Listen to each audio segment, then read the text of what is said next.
Yellow leaves are one of the most common problems gardeners face. Tomatoes, peppers, cucumbers, hydrangeas, roses. It doesn't matter what you're growing. Sooner or later, you'll walk into your garden and find leaves turning yellow. Most people immediately reach for fertilizer. But what if those yellow leaves aren't the problem? What if they're the message? Today, we're going to learn what your garden is trying to tell you. This is Master Gardener Steve, and welcome back to the Potting Bench. This is part of our What Your Garden's Telling You series, where we look at clues nature leaves behind and learn how to read them.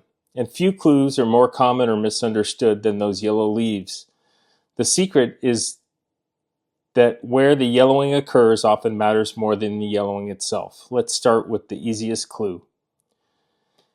If the oldest leaves near the bottom of your plant are turning yellow first, your plant may be telling you it needs more nitrogen. Nitrogen is one of the nutrients plants can move around internally. When supplies run low, plant steals nitrogen from the older leaves and sends it to the new growth. The result? The bottom leaves turn yellow while the top stays green. This is especially common in tomatoes, peppers, corn, and cucumbers. Your garden may be telling you, I need more nutrition. But don't rush to fertilize just yet. There are other possibilities. Now let's flip the situation. What if the newest leaves at the top are yellow? That's often a completely different problem. When you suspect leaves turn yellow but the veins stay green, iron deficiency becomes a likely suspect.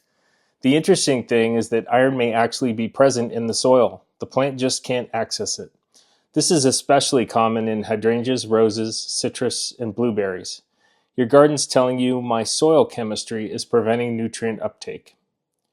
Yellow leaves don't always mean a lack of nutrients. Sometimes they mean too much water. Roots need oxygen. When soil stays wet for long periods, roots struggle to function properly. The plant responds by yellowing. If the soil is consistently damp and the leaves are turning yellow, your garden may be saying, my roots cannot breathe.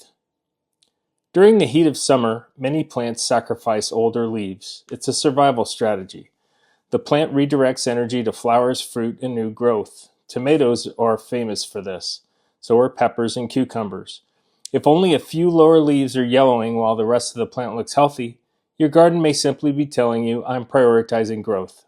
Yellow leaves aren't a diagnosis, they're a clue. The location matters, the pattern matters, and the timing matters. Your plant is communicating. The trick is learning how to listen and observe. That's why I always encourage gardeners to slow down before reaching for a fertilizer bag or spray bottle. Observe first, ask questions second, and treat last. So the next time you see those yellow leaves in your garden, don't ask, how do I fix this? Ask, what is my garden trying to tell me? Because the answer may have nothing to do with the leaf itself. If you enjoyed this episode of What Your Garden's Telling You, let me know in the comments what clue you'd like us to decode next. And until next time, happy gardening.